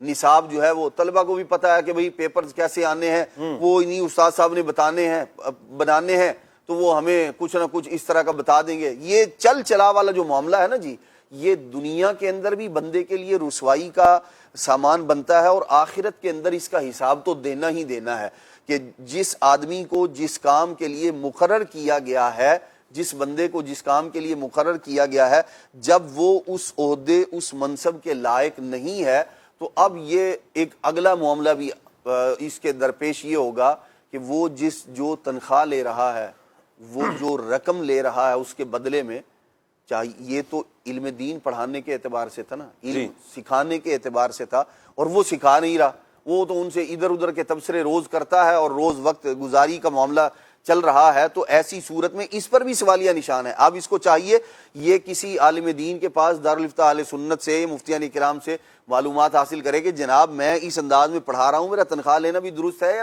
وہ بھی میرے لیے جائز اور روا نہیں ہے۔ تو یوں ہمیں چاہیے، شاگرد کے اپنے تقاضے ہیں، استاد کے منصب اور عہدے کے اپنے تقاضے ہیں، ہر ایک کو اپنے تقاضوں کا، اپنے مقام اور مرتبے کا لحاظ رکھنا چاہیے تاکہ افراط اور تفریط کا معاملہ نہ ہو، نہ شاگرد اس نوبت کو پہنچے کہ وہ استاد کی شکایت لگانے کے لیے جائیں، اور نہ استاد کوئی ایسا کام اپنے شاگردوں کے سامنے کرے یا ایسی کوئی بات کرے کہ جو شاگردوں کے دل سے استاد کا ادب و احترام زائل کر دے۔ بالکل آپ درست فرما رہے ہیں۔ اور یہاں پر جو میں نے شروع میں بات کی مدنی چینل کے ناظرین، استاد کا بھی جگرا ہونا چاہیے، تھوڑا بڑا کریں، دل بڑا کریں۔ اگر آپ میں کوئی کمی ہے، ظاہری بات ہے سارے انسان کامل نہیں ہیں، ہر بندہ کہ میں ہی میں ہوں بس، نہیں، کوئی بات نہیں ہے۔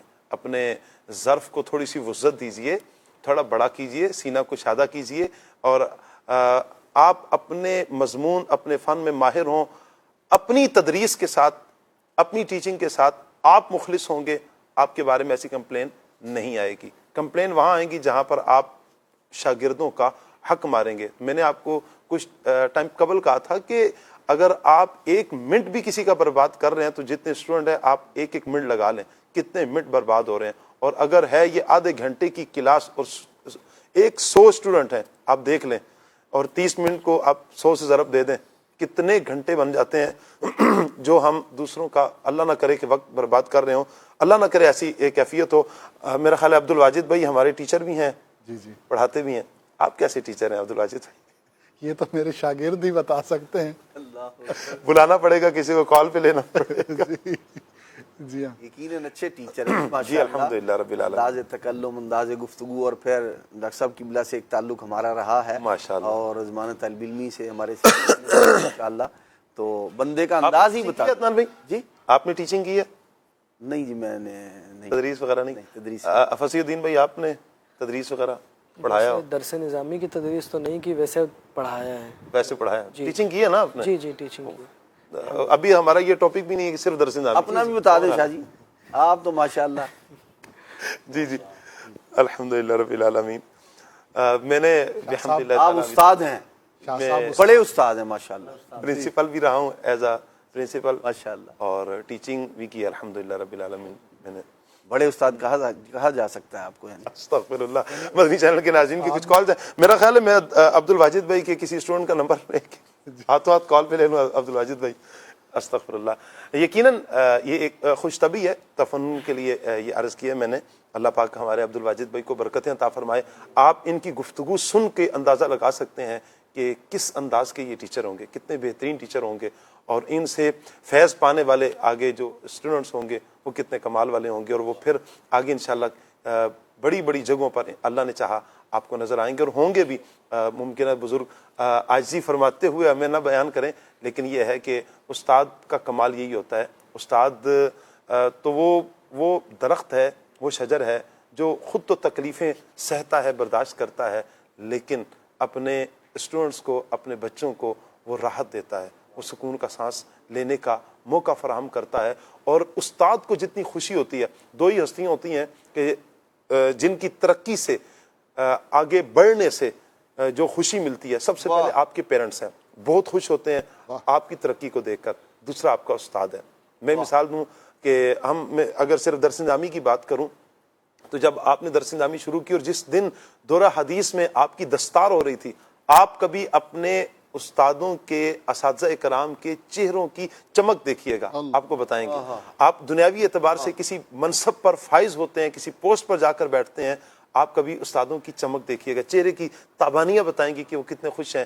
وہ پھر اللہ کا شکر ادا کرتے ہیں، مالک تیرا شکر ہے کہ ہم نے جو پودا لگایا تھا آج اس مقام تک پہنچ چکا ہے. اللہ سب مخلصین اساتذہ کرام کو برکتیں عطا فرمائے. مدنی چینل کے ناظرین کی کچھ کالز ہیں، کال لیتے ہیں. جی اطہرت طارق لباد سے عرض کر رہا ہوں. ثاقب شاہ جی، آج آپ نے جو سیٹ اور جو انداز جو آپ سٹارٹنگ کرتے ہیں پروگرام کا، بہت دل کو چھونے والا تھا. اللہ پاک دعوت اسلامی کے ہر شعبے کو، بالخصوص مدنی چینل کو ترقی عطا فرمائے. استاد کے ضمن میں عرض کرنا تھا، جو مشائخ اعظام ہوتے ہیں یا شیخ ہوتے ہیں ہمارے پیر صاحب، تو وہ بھی استاد کی کیٹیگری میں آئیں گے، اور اس کے ادب کے کیا کیا تقاضے، کس طرح ادب کیا جائے، اس پہ مدنی پھول ارشاد فرمائیے گا. میلاد کے متعلق کوئی بھی کلام سنا دیجیے انشاءاللہ. جی فصیح الدین بھائی، شیخ کا ادب کس انداز میں کیا جائے؟ جس طرح دیگر اساتذہ کا ادب ہے اور ہم نے اس ادب کے متعلق سنا ہے، تو پیر و مرشد شیخ کا ادب تو ان سے بھی زیادہ ہے. واہ. کیونکہ پیر و مرشد ظاہری طور پر بھی سکھاتے ہیں اور باطنی صفائی بھی ہماری کرتے ہیں. کیا بات. یعنی ایک تو ہوتا ہے ظاہری علوم سکھانا، دوسرا جو شیخ ہوتے ہیں، مرشد ہوتے ہیں، وہ ہماری باطنی جیسے برائیاں ہوتی ہیں ان کو بھی ہماری اصلاح کر کے اور توجہ کر کے وقت دے کر وہ بھی ہماری اصلاح کرتے ہیں. تو پیر و مرشد کا ادب تو بہت زیادہ ہے. پیر و مرشد ہمارے لیے دنیا میں بھی کامیابی کا ذریعہ بنتے ہیں. دیگر اساتذہ اگر ہم دیکھیں، اگر دنیاوی طور پہ وہ پڑھا رہے ہیں تو وہ علم ہمیں صرف دنیا میں کام آئے گا. اور اگر پیر و مرشد کی بات دیکھی جائے، شیخ کی بات دیکھی جائے، تو شیخ طریقت جو وضاحت جو پڑھاتے ہیں یا جو وقت دیتے ہیں اور جو اصلاح کرتے ہیں وہ ہماری دنیا کو بھی بہتر بناتا ہے اور آخرت کو بھی بہتر بناتا ہے، کیونکہ پیر جب اپنے مرید کی طرف توجہ فرماتا ہے، نظر کرتا ہے، تو پھر مرید کے کام بن جاتے ہیں، مرید کی دنیا بھی بہتر ہو جاتی ہے اور آخرت بھی بہتر ہو جاتی ہے۔ لہٰذا شیخ کا ادب تو اساتذہ کے مقابلے میں اور زیادہ ہے، اور بہت زیادہ ادب کرنا چاہیے، اور ان کی بے ادبی سے تو حتی الامکان بچتے رہنا چاہیے، اور پھر بھی اپنے شیخ سے معافی مانگتے رہنا چاہیے کہ کبھی انجانے میں کوئی بے ادبی ہو گئی ہو تو ہمیں معاف کر دیں، کیونکہ یہ وہ ہستیاں ہیں کہ جو قیامت کے دن رب کی بارگاہ میں ہماری شفاعت۔ کیا بات ہے، یقیناً شیخ ہی ہوتا ہے۔ اللہ تعالیٰ ہمارے شیخ طریقت قبلہ امیر اہل سنت دامت برکاتہم العالیہ کو صحت و سلامتی والی درازی عمر بالخیر عطا فرمائے۔ آپ نے ان کے کمال کو دیکھنا ہو، آج دعوت اسلامی کا یہ رنگ، یہ بہاریں آپ کو نظر آ رہی ہیں، یہ شیخ طریقت امیر اہل سنت دامت برکاتہم العالیہ کے دم قدم سے ان کا اخلاص ہی ہے۔ اللہ تعالیٰ مزید برکتیں عطا فرمائے۔ کال لیتے ہیں۔ اطہرت تاریخ حجرہ شاہ مقیم سے ظہیر مسیح علی عرض گزار ہوں۔ سلسلہ کھلے آنکھ صلی اللہ کہتے کہتے ماشاءاللہ بڑا پیارا سلسلہ چل رہا ہے۔ شاہ صاحب، یہ عدنان چشتی صاحب سے میں یہ سوال کرنا چاہوں گا کہ استاد کا ادب و احترام کہاں تک شاگرد پر لازم ہے، اور اگر کوئی استاد غلط عقیدے کے بارے میں کوئی گفتگو کرے یا کوئی تربیت کرے یا شریعت کے دائرے سے باہر کی کوئی تربیت کرے تو اس استاد کی کہاں تک عزت و تکریم کی جائے، اور جو استاد شریعت کے دائرے میں رہ کر انہیں صحیح تعلیم دے، تربیت کرے، تو اس کی عزت اور تکریم کہاں تک، کب تک کرنی چاہیے؟ جی عدنان بھائی۔ ظہیر بھائی نے اپنی سوال کے اندر جواب جو ہے وہ خود ہی ارشاد فرما دیا ہے۔ دیکھیں، استاد کا ادب احترام ہمیں شریعت بتاتی ہے، نبی پاک صلی اللہ تعالیٰ علیہ وسلم، اور کوئی بھی قابل احترام جو شخص ہے وہ اس لیے قابل احترام ہے کہ اس کا ادب احترام، وہ شریعت کا پابند ہے، شریعت کا پاسدار ہے، اور ہمیں اس سے شریعت پر عمل کرنے کے اعتبار سے فائدہ پہنچ رہا ہے، اس لیے وہ قابل احترام ہے۔ اور اس لیے بھی کہ اللہ رسول نے اس کے احترام کا حکم ارشاد فرمایا ہے، شریعت نے ہمیں بتایا ہے۔ تو جب استاد وہ جو شریعت نے اسے حق دیا تھا، جس کی وجہ سے وہ ہمارے نزدیک قابل احترام تھا، جب اس نے اس شریعت کو چھوڑ دیا ہے تو اب اس نے اپنے احترام کو خود ختم کر دیا ہے۔ یہ ایسے ہے جیسے کوئی آدمی اپنے پاؤں پر کلہاڑی مارے تو اب جو پہنچنے والی تکلیف ہے اس کا ذریعہ اور سبب یہ خود بنا ہے۔ اب یہ کہے کہ میں اپنے پاؤں پر کلہاڑی بھی ماروں، تکلیف بھی نہ ہو، خون بھی نہ نکلے، ایسا نہیں ہو سکتا۔ جب کوئی آدمی شریعت کے اصول، قاعدے، قوانین کو توڑتا ہے تو پھر ظاہر سی بات ہے وہ اپنے اس مقام اور مرتبے سے ہٹ جاتا ہے۔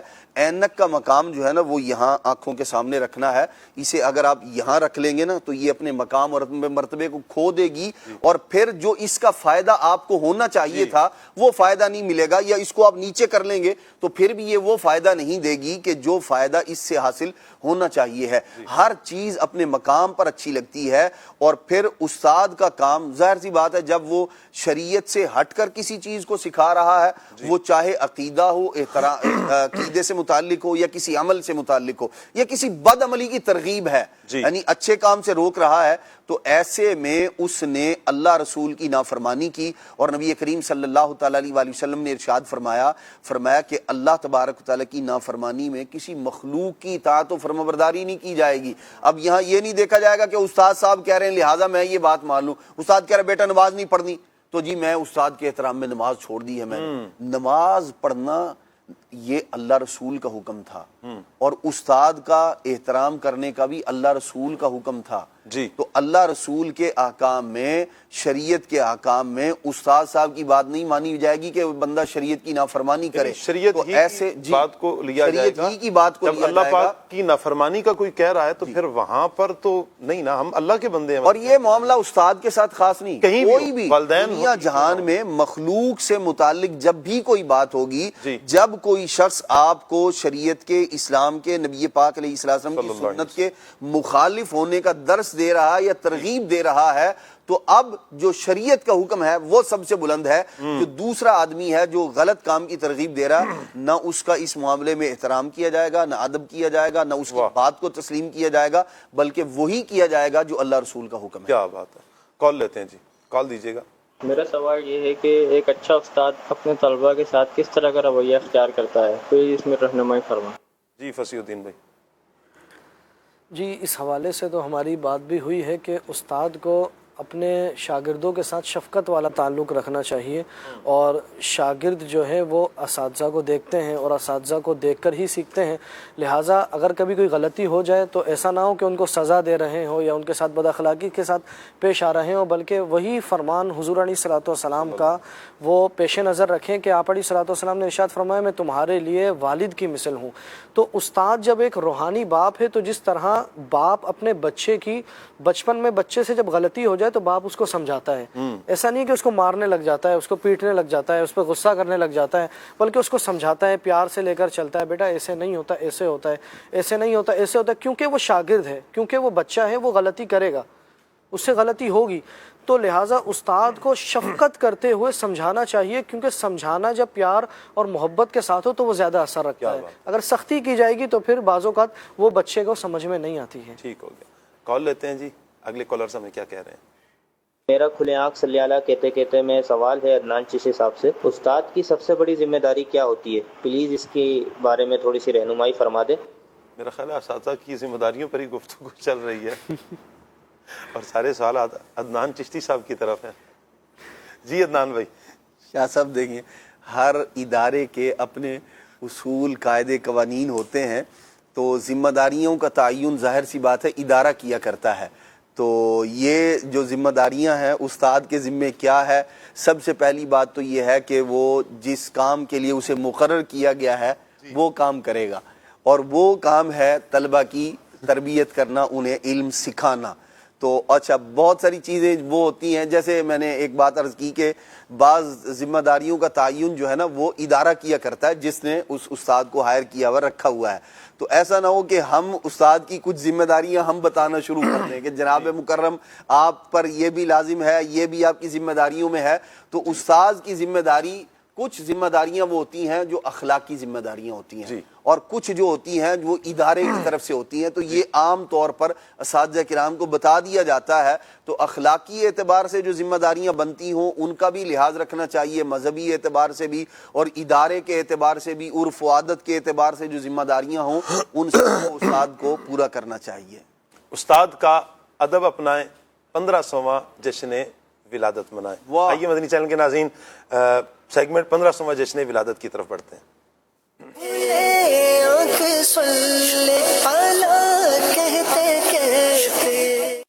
صلو علی الحبیب صلی اللہ تعالی علی محمد صلی اللہ علیہ وآلہ وسلم۔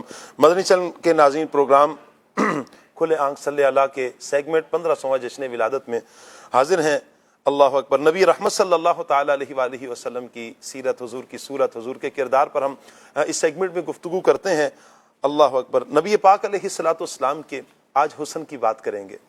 حضرت سیدنا وہب بن منبہ رحمۃ اللہ تعالی علیہ فرماتے ہیں حضرت سیدنا نوح علیہ السلام اپنے زمانے والوں میں سب سے زیادہ خوبصورت تھے، لیکن اپنے چہرے پر نقاب ڈال کے رکھتے تھے۔ جب کشتی والے بھوک سے تڑپنے لگے تو آپ نے اپنے چہرے سے نقاب ہٹا لیا، تو وہ لوگ جو کشتی میں سوار تھے وہ دیکھ کر سیر ہو گئے۔ غور کیجئے، جن کا نور حضرت نوح علیہ السلام میں جلوہ گر ہو ان کا حسن و جمال اللہ اللہ، جن کے نور نے حضرت نوح علیہ السلام کو ایسا حسن عطا کیا، وہ نور والے آقا خود کیسے حسین و جمیل ہوں گے۔ سبحان اللہ۔ دنیا بھر کے درختوں سے قلم بنا دیے جائیں، سمندروں اور دریاؤں سے سیاہی بنا دی جائے، روشنائی میں تبدیل کر دیا جائے، اور بنی نوع انسان کے ساتھ مل کر جنات بھی ایک ساتھ مل جائیں اور نبی پاک علیہ الصلوۃ والسلام کے حسن، جمال، حضور کی عظمتوں اور تابانیوں کا احاطہ یہ تحریر کرنا چاہیں تو فنا ہو جائیں گے، روشنیاں ختم ہو جائیں گی، یہ قلم ٹوٹ جائیں گے، لیکن میرے آقا صلی اللہ علیہ وآلہ وسلم کا حسن، حضور کی سیرت، حضور کا کردار کما حقہ کوئی لکھ نہیں سکتا۔ نہ کسی قلم میں اتنی سکت ہے کہ آپ کے حسن و جمال کا احاطہ کر سکے، اور نہ کسی زبان میں یہ فصاحت و بلاغت کہ آپ کے جمال کو بیان کرنے کا حق ادا کر سکے۔ اللہ تعالیٰ نے اپنے پیارے محبوب صلی اللہ علیہ وسلم کے ظاہر اور باطن کو وہ عظمتیں اور وہ وسعتیں عطا کی ہیں کہ کسی بشر کے لیے ان کی حقیقت تک رسائی ممکن ہی نہیں ہے۔ جس طرح آپ کا حسن سراپا معجزہ، اسی طرح آپ کا پیکر ذات بھی ایک معجزہ، حسن کی تمام ادائیں آپ کی ذات میں جمع ہیں، اور جہاں کہیں بھی حسن و کمال پایا جاتا ہے وہ ذات پاک مصطفیٰ صلی اللہ علیہ وآلہ وسلم کا فیضان ہی ہے۔ سبحان اللہ، مصطفیٰ کریم صلی اللہ علیہ وسلم کے حسن پاک کا مشاہدہ کرنے والے خوش نصیب صحابہ کرام کبھی اس حسن کو آفتاب سے تشبیہ دیتے ہیں تو کبھی مہتاب سے تشبیہ دیتے ہیں۔ بڑے بڑے عشاق نے اس میدان میں اپنی قادر الکلامی فصاحت و بلاغت کے جوہر دکھائے، مگر خامہ فرسائی کے بعد بالآخر سب کو اپنے عز کا اعتراف کرنا پڑا۔ سبحان اللہ۔ شیخ شمس الدین شیرازی نے تاجدار کائنات صلی اللہ تعالی علیہ وآلہ وسلم کے حسن و جمال کو بیان کیا ہے۔ آپ کیا کہتے ہیں، کس انداز میں اظہار کرتے ہیں؟ یا صاحب الجمالی و یا سید البشر، یا صاحب الجمالی و یا سید البشر، من وجہک المنیر لقد نور القمر، لا يمکن الثناء کما کان حقہ بعد از خدا بزرگ توئی۔ قصہ مختصر، یعنی اے صاحب جمال اور عالم بشریت کے سردار، آپ کے روشن کرنے والے رخ انور کے فیضان سے چاند کو روشن کیا گیا۔ آپ کی تعریف و توصیف ممکن ہی نہیں، جیسا کہ اس کا حق ہے۔ مختصر یہی کہا جا سکتا ہے، اللہ تعالیٰ کی ذات کے بعد مخلوق میں سب سے اعلیٰ اور عرفہ اگر کوئی ذات ہے تو اے محبوب صلی اللہ علیہ وآلہ وسلم وہ آپ ہی کی ذات ہے۔ کیا کمال سے میرے آقا اعلیٰ حضرت امام اہل سنت لکھتے ہیں، وہ کمال حسن حضور ہے، وہ کمال حسن حضور ہے کہ گمان نقص جہاں نہیں، یہی پھول خار سے دور ہے، یہی شمع ہے کہ دھواں نہیں۔ بھینی بھینی ہے ہوائیں مہکی مہکی ہے فضائیں، جشن ہے میلاد کا۔ بھینی بھینی ہے ہوائیں مہکی مہکی ہے فضائیں، جشن ہے میلاد کا۔ مرحبا مرحبا آ گئے مصطفیٰ، مرحبا مرحبا وہ حبیب خدا، مرحبا مرحبا خاتم الانبیاء، مرحبا مرحبا وہ رسول خدا، مرحبا مرحبا آ گئے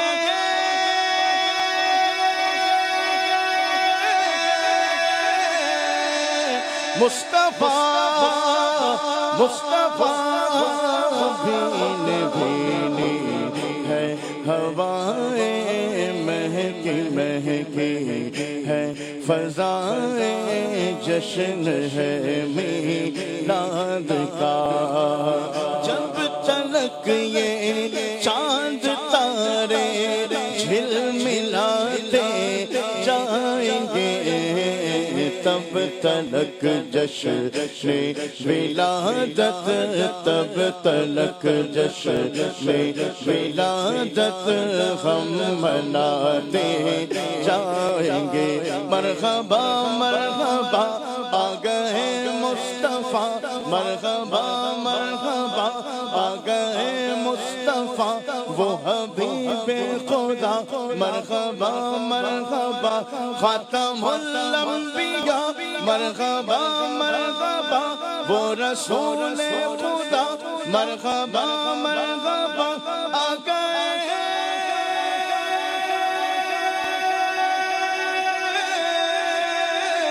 مصطفیٰ مصطفیٰ۔ سرکار کی آمد مرحبا، دلدار کی آمد مرحبا، حضور کی آمد مرحبا، پر نور کی آمد مرحبا، اچھے کی آمد اچھے کی آمد مرحبا۔ بھینی بھینی ہے ہوائیں مہکی مہکی ہے فضائیں، جشن ہے میلاد کا۔ سبحان اللہ۔ اللہ پاک نبی رحمت صلی اللہ علیہ وآلہ وسلم کا 1500واں جشن ولادت ہمیں دھوم دھام کے ساتھ منانے کی توفیق عطا فرمائے۔ مدنی چینل کے ناظرین، آپ بھی کوشش کیجئے، تیاری کیجئے، اس مرتبہ انشاءاللہ دھوم دھام سے پیارے آقا صلی اللہ علیہ وسلم کا جشن منانا ہے۔ یہ ہمارے لیے سعادت ہے، یہ ہماری خوش قسمتی ہے، ہم منا رہے ہیں، وگرنہ میرے آقا صلی اللہ علیہ وسلم کی شان رب خود فرما رہا ہے وَرَفَعْنَا لَكَ ذِكْرَكَ، اے محبوب تیرے لیے تیرے ذکر کو ہم نے بلند کر دیا ہے۔ اعلیٰ جو فرماتے ہیں نا وَرَفَعْنَا لَكَ ذِكْرَكَ کا ہے سایہ تجھ پر، بول بالا ہے، ذکر ہے اونچا تیرا، حضور کا ذکر تو بلند بالا ہے۔ سبحان اللہ۔ اللہ نبی رحمت صلی اللہ علیہ وآلہ وسلم کا میلاد ہمیں جوش و خروش کے ساتھ منانے کی توفیق عطا فرمائے۔ ہمارا ایک سیگمنٹ ہے، ایک معجزہ۔ جی سیگمنٹ لیتے ہیں، چلیے جی، بمپر نہیں ہے کوئی بات نہیں ہے، ہم مبلغین کی طرف بڑھیں گے، ایک ایک پرچی لیں گے ہم۔ جی صرف ایک کی اجازت۔ جی فصیح الدین بھائی ایک پرچی آپ بھی لیں گے، اور ایک پرچی عدنان بھائی کو ہم پیش کریں گے۔ جی سیگمنٹ میں انشاءاللہ نبی رحمت صلی اللہ علیہ وآلہ وسلم کے درختوں کے حوالے سے جو معجزات ہیں انشاءاللہ اس کو بیان کیا جائے گا۔ سب سے پہلے آپ کے پاس کن کا نام؟ سب سے پہلے میں جی۔ اچھا سب سے پہلے فصیح الدین بھائی۔ واہ واہ واہ سبحان اللہ۔ فصیح الدین بھائی کے پاس کن کا نام آیا؟ عدنان چشتی بھائی۔ عدنان چشتی بھائی، کیا بات ہے بھائی۔ پھر میرے پاس آپ کے میرے پاس میرا نام۔ ماشاءاللہ۔ چلیے جی سبحان اللہ، ترتیب بار انشاءاللہ ہم لیں گے، نمبر 1، نمبر 2 اور پھر نمبر 2۔ اچھا نمبر 2 پر آپ سے، پھر نمبر 3 پر انشاءاللہ عدنان چشتی صاحب سے میں چند باتیں عرض کرتا ہوں۔ سبحان اللہ۔ بلکہ میں آج چاہوں گا کہ آج فصیح الدین بھائی ہمارے سیگمنٹ میں آئے ہیں، درختوں کے حوالے سے معجزات ہیں پیارے آقا صلی اللہ علیہ وسلم کے، تو ہم ڈائریکٹلی فصیح الدین بھائی سے ہی لیتے ہیں ایک واقعہ۔ جی الحمدللہ رب العالمین والصلاة والسلام علی خاتم الانبیاء والمرسلین۔ نبی کریم صلی اللہ تعالیٰ علیہ وآلہ وسلم کے درخت کے حوالے سے ایک معجزہ۔ جب نبی کریم صلی اللہ تعالیٰ علیہ وآلہ وسلم کی عمر مبارک 12 سال ہوئی تو ابو طالب قافلہ قریش کے ساتھ تجارت کے لیے جانے لگا۔ تو قافلے کے ساتھ جب جانے لگا تو اس نے آپ علیہ الصلوۃ والسلام کو اپنے ساتھ لے لیا۔ نبی کریم صلی اللہ تعالیٰ علیہ وآلہ وسلم کی عمر ابھی صرف 12 سال ہے۔ نبی کریم صلی اللہ تعالیٰ علیہ وآلہ وسلم جب شہر بصرہ میں پہنچے اور وہ قافلہ جب پہنچا، آپ علیہ الصلوۃ والسلام پہنچے تو وہاں ایک بحیرہ راہب نے جب آپ علیہ السلام کو دیکھا تو اس نے آپ علیہ السلام کا ہاتھ پکڑا اور ہاتھ پکڑ کر کہا کہ یہ نبی کریم صلی اللہ تعالیٰ علیہ وآلہ وسلم ہے، یہ حضور علیہ الصلوۃ والسلام ہیں جنہیں اللہ تبارک و تعالی رحمت للعالمین بنائے گا، جو نبیوں کے سردار ہیں۔ اب لوگوں نے پوچھا کہ تمہیں اس بارے میں کیسے معلوم ہوا؟ 12 سال کے ہیں بھی آپ علیہ الصلوۃ والسلام، اور بحیرہ راہب نے نہ پہلے کبھی ملاقات کی ہے نہ کوئی ایسا معاملہ ہے۔ اب پوچھا لوگوں نے کہ آپ اتنی بڑی بات کہہ رہے ہیں، بھلا آپ کو ایسے یہ کیسے آپ کہہ رہے ہیں، آپ کو کیسے معلوم ہوا؟ تو اس نے کہا جس وقت تم گھاٹی سے چڑھے کوئی درخت اور کوئی پتھر ایسا نہ تھا جس نے سجدہ نہ کیا۔ اور پھر اس راہب نے کہا، اس کے پاس علم تھا، علم رکھتا تھا، اس نے کہا اور میں یہ بات جانتا ہوں کہ کوئی بھی درخت اور پتھر جو سجدہ کرتا ہے وہ صرف پیغمبر کو کرتا ہے، لہٰذا جو تمہارے ساتھ یہ 12 سال کے شخص ہیں یہ حضور علیہ الصلوۃ والسلام ہیں جن کو اللہ رحمت للعالمین بنا کر بھیجے گا، جو کہ آخری نبی ہیں، خاتم النبیین ہیں۔ اب اس شخص نے کھانا تیار کیا، کھانا تیار کرنے کے بعد حضور علیہ الصلوۃ والسلام کو بلایا گیا تو آپ اونٹ چرانے میں مشغول تھے۔ اس نے کہا آپ کو بلا لو، آپ آئے تو آپ کے ساتھ بادل بھی سایہ کر رہا تھا، جب آپ تشریف لائے تو بادل آپ پر سایہ کر رہا تھا۔ اس شخص نے جب یہ معاملہ دیکھا کہ حضور علیہ الصلوۃ والسلام کے معجزات ایسے دیکھے تو اس نے ابو طالب سے کہا کہ انہیں تم اپنے ساتھ واپس لے جاؤ ورنہ یہودی ان کو قتل کر دیں گے، لہٰذا وہ پھر ابو طالب حضور علیہ الصلوۃ والسلام کو اپنے ساتھ واپس لے کر چلا گیا۔ تو یہ نبی کریم صلی اللہ تعالیٰ علیہ وآلہ وسلم کا معجزہ ہے کہ تمام لوگوں نے دیکھا کہ اس وقت آپ کی عمر صرف 12 سال تھی، آپ جب گھاٹی سے چڑھے تو ہر درخت اور ہر پتھر نے آپ علیہ السلام کو سجدہ کیا۔ یہ نبی کریم صلی اللہ علیہ وسلم کا ایک معجزہ ہے۔ جی عبدالواجد بھائی۔ کا معجزہ ہے سرکار دو عالم صلی اللہ تعالی علیہ وسلم کی اطاعت جی جیسے انسان کرتے ہیں ویسے ہی درخت بھی سرکار دو عالم صلی اللہ تعالی علیہ وسلم کی اطاعت کرتے ہیں۔ ایک مرتبہ سرکار دو عالم صلی اللہ علیہ وسلم سفر میں تھے اور آپ کو حاجت پیش آئی تو آپ نے دیکھا کہ کوئی آڑ نہیں ہے، پردہ نہیں ہے، جی تو ایک درخت تھا، تو آپ صلی اللہ علیہ وسلم نے اس درخت کی ٹہنی کو پکڑا اور اس کو جب اپنی طرف ایسے کھینچا تو وہ درخت اپنی جڑ سے اکھڑ کر حضور کے ساتھ چلنے لگ گیا۔ واہ واہ، اس کے بعد سرکار دو عالم صلی اللہ علیہ وسلم نے ایک اور درخت کو اسی طرح سے اپنے ہاتھ سے دستے مبارک سے کھینچا تو وہ بھی آپ کے ساتھ چلنے لگ گیا، یہاں تک کہ وہ دونوں آپ کے ساتھ چلتے رہے، اور پھر اس کے بعد حضور صلی اللہ علیہ وسلم نے ان دونوں کی آڑ جو ہے اس کو پسند فرمایا۔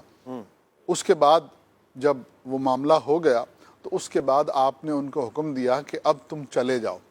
تو شاہ صاحب سرکار دو عالم صلی اللہ علیہ وسلم کے حکم کو سنتے ہی وہ درخت ایسے چلنے لگے جیسے انسان چلتے ہیں، جی، اور وہ چلتے چلتے اسی جگہ پر چلے گئے جہاں سے وہ آئے تھے، اور پھر وہیں دوبارہ پیوست ہو گئے۔ واہ، تو معلوم یہ ہوا کہ اللہ رب العزت نے پیارے محبوب صلی اللہ علیہ وسلم کو یہ اختیار عطا فرمایا ہے اور یہ طاقت عطا فرمائی ہے کہ اگر آپ درختوں کو بھی حکم ارشاد فرماتے ہیں تو وہ درخت آپ کے حکم کی تعمیل کرتے ہیں۔ کیا بات ہے، کیا بات ہے۔ جی عدنان بھائی۔ شاہ صاحب نبی کریم صلی اللہ تعالی علیہ وآلہ وسلم کی رسالت و نبوت اور آپ کی اطاعت و فرما برداری پر درخت بھی ایمان لانے والے ہیں، درخت بھی آپ کے حکم کو پورا کرنے والے ہیں، جو آپ کی رضا ہے اس پر وہ ہمیں نبی کریم علیہ الصلوۃ والسلام کی رضا پر عمل کرتے ہوئے نظر آتے ہیں۔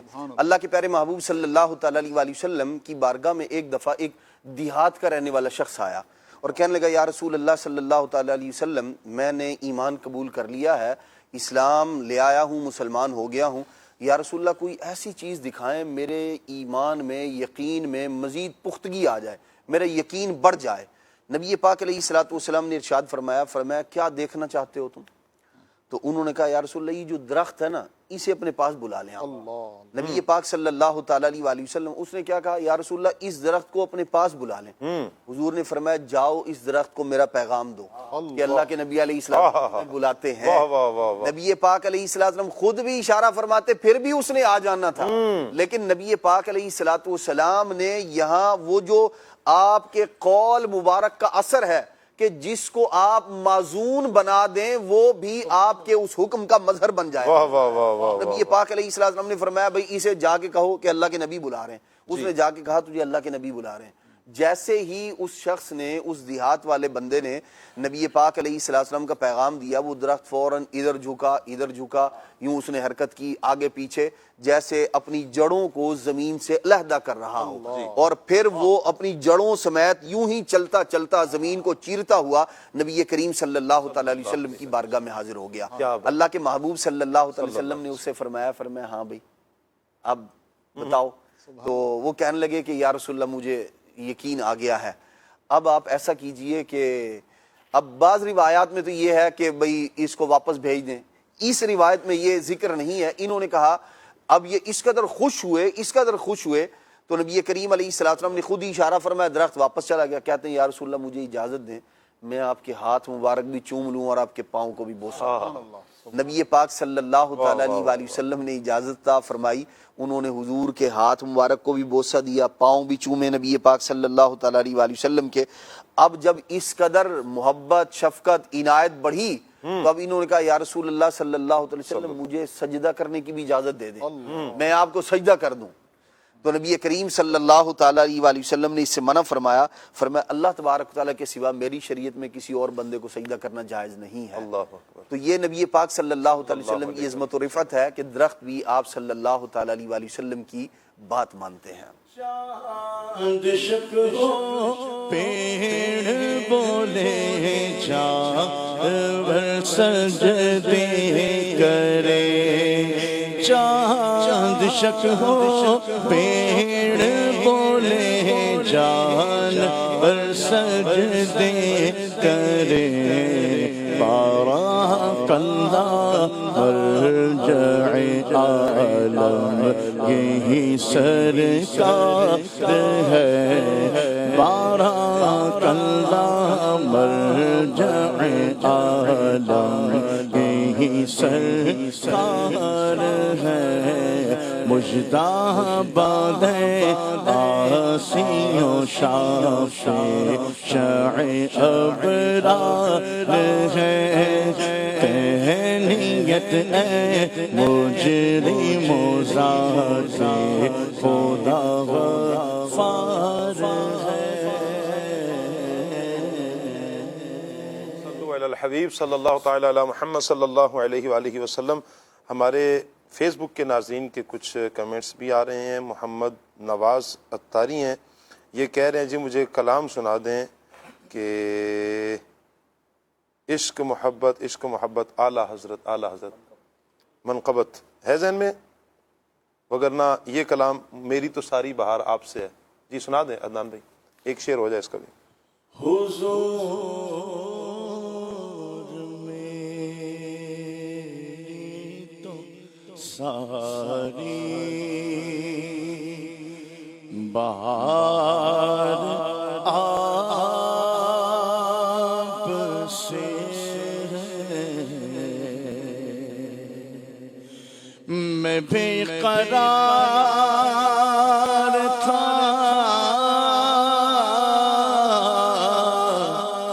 میں بے قرار تھا، میرا قرار آپ سے ہے،